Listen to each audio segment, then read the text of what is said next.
Sorry,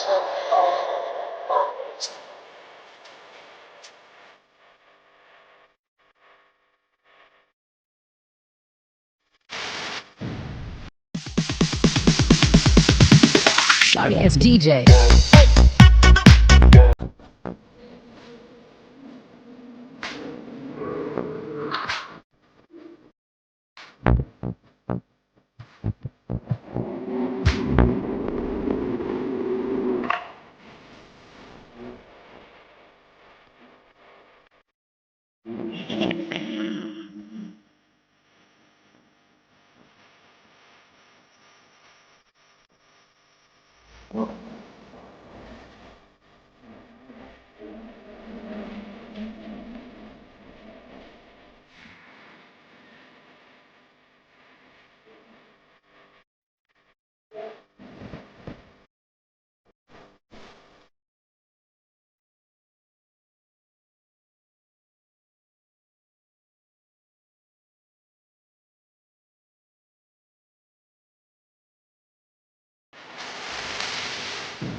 Sorry, it's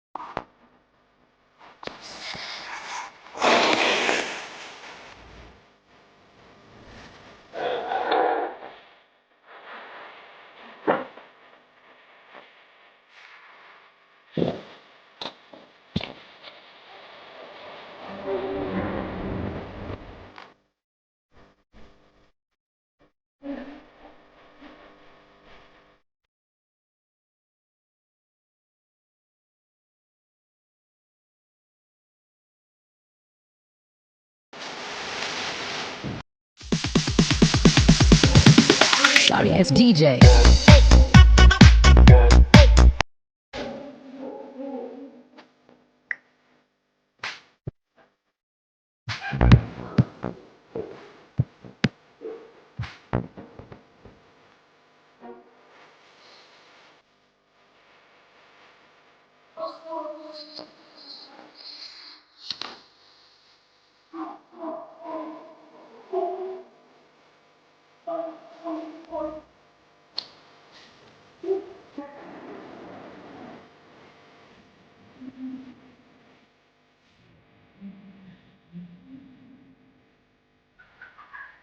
Bangkay na.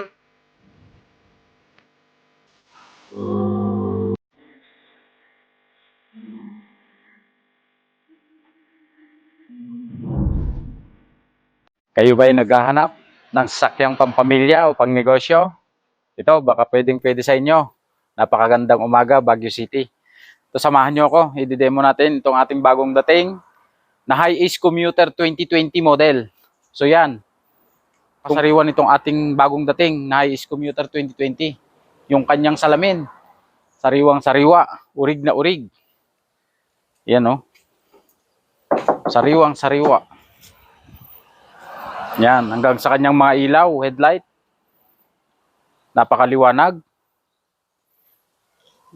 Yung kanyang mga grills, all stock, buong buo.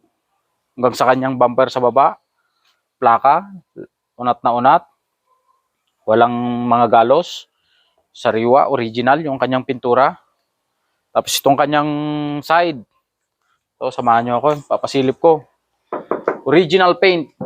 Yung kanyang body. Yan. Pati yung kanyang mga salamin, talagang original na Toyota. Wala pa pong napapalitan dyan. All stock po lahat dyan. Meron lang konti dito. Oh. Yan. Isa. Yan lang. Pero tolerable naman siya. Maayos na maayos. Sariwang-sariwa. Wala pang napipinturahan dyan. Tapos ito. Papasilip ko yung kanyang likuran. Kanyang likuran. Napakasariwa. Ito yung kanyang likuran. Napakasariwa.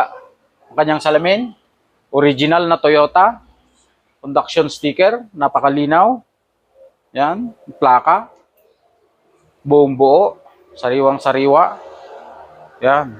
Tapos itong kanyang likuran na bumper, sariwang-sariwa. Meron lang konti na naman dito. Yan. Kasi hindi na natin pinagalaw yan. Para makitang all stock talaga itong ating van. Tapos itong side na to, paikutan natin. Yan, salamin. Original paikot. Orig na Toyota yung kanyang salamin. Tapos itong kanyang body, latang-lata. Meron lang kalmot dito. Yan o. Yan. Pero yung kanyang tail light buong buo. Walang basag, walang gasgas. Sariwang-sariwa. Tapos dito, itong kanyang sliding door. Latang-lata. Yan. May kunting kalmot na naman dyan. Yan lang, pero tolerable naman yan. Kaya hindi na po natin papagalaw yung mga yan. Dito sa kanyang side, sa harapan. Yan. Latang-lata, pati mga salamin. Tapos itong kanyang gulong sa harap, guys.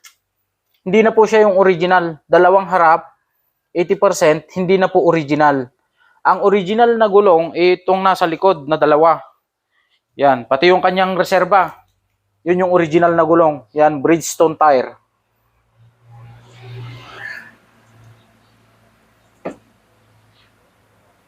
Yan o, yung reserbang gulong. All stock. Pero, ginamit na rin yung kanyang reserba. Nasa 80% na lang yung kanyang reserba. So yun, unahin ko nang ipasilip yung kanyang likuran. Bubuksan natin. Yan o. Smooth yung kanyang pagbukas. Ito, napakasariwa. Tapos ito palang kanyang flooring. Nilagyan na po ng mating nung dating may-ari. Pero sinilip na natin to. Talagang sariwa. Yan o. Yan. Parang bago pa. Yung kanyang mating halos hindi pa nagalaw. Mas maganda kasing may mating na ganito para masuportahan yung mating sa ilalim. Para kahit basahin mo ito, walisan mo, madaling linisin. Itong kanyang mga upuan. Napakasariwa. Yan. Tapos naka-headrest na rin pala itong ating high-ease commuter. Yan o. Para may sandalan yung ulo kung sakaling may mga sasakay. Itong kanyang ceiling, napakasariwa, wala pang mga gasgas yan. Itong kanyang mga sides, talagang puting-puti pa, hindi pa siya gaanong gastado. So yun, smooth at wala siyang indication ng bangga. Yan, sariwang-sariwa yung kanyang pagbagsak. Buksan din natin yung kanyang side. Yan o, sariwa rin yung pagbukas ng kanyang siding, yung sliding door. Ito yung kanyang stepboard. Napakasariwa. May mga gasgas lang kunti dito. Talagang hindi maiwasan sa mga ganitong sasakyan na pang pamilya, pang negosyo. Tapos ito, may nilagay na po siyang mating na suporta dito sa harap na para sa akin mas maganda talagang may ganito para hindi mapunit yung loob. Pero ipapasilip ko yung loob nito. Talagang hindi pa siya gastado. Yan oh. Napakasariwa yung kanyang loob. Wala pang punit. Wala pang mga gasgas yan. Talagang nilagyan lang ng mating nung dating may-ari. Tapos yung kanyang ceiling, may cover na yung kanyang aircon. Yan, sariwang-sariwa. Kahit hindi na natin linisin to. Maayos na maayos. Yung kanyang mga sidings doon, oh. Puting-puti. Yan. Hanggang sa kabila. Hanggang dito sa kabila. Yan. Smooth na smooth yung kanyang pagsara. Tapos itong kanyang harapan. Buong buo. Itong kanyang pinto. Wala namang mga tama. Meron lang mga kunting ano lang, hindi naman halata. Yan oh. May mga kunting kalmot pero hindi naman halata. Pero itong kanyang buong dashboard, napakasariwa. Yan, yung airbag, maayos na maayos, intact na intact. Itong kanyang mga upuan sa harap, maayos na maayos. Tapos yung ceiling, dito sa harap, napakaayos. Ito yung kanyang harapan. Yan o, kanyang coolant, pink na pink.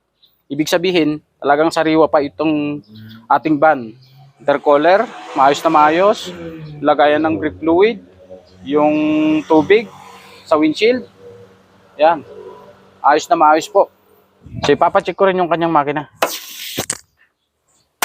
Yan, maayos yung kanyang pagsara. Yan o. Napakasariwa ng kanyang makina.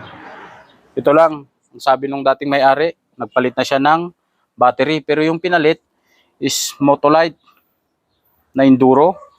Yan, bago pa yung kanyang battery. Yan o, intact na intact. Yung kanyang mga AGR, talagang wala pang nagagalaw. Yan, maayos, walang leak. Yung kanyang makina, sariwang sariwa. Pati yung kanyang timing belt, talagang all stock pa, hindi pa napapalitan. So, ipapasilip natin yung kanyang tinakbo. So, papasilip ko yung kanyang tinakbo. Yan. On natin. Yan, umilaw lahat. Yung kanyang ilaw. Tapos yan, namatay. Start po natin. Yun. Yung handbrake lang po yung nakailaw. So, ibig sabihin, ayos na maayos itong ating van. 83,000 yung kanyang original na tinakbo. Medyo mataas na yung kanyang tinakbo. Pero itong nakuha nating van, pansinin nyo itong kanyang manubela. Talagang sariwang sariwa. Yan. Ang kanyang kambyo, cover ng kambyo, napakasariwa, wala pang punit. Kanyang stereo.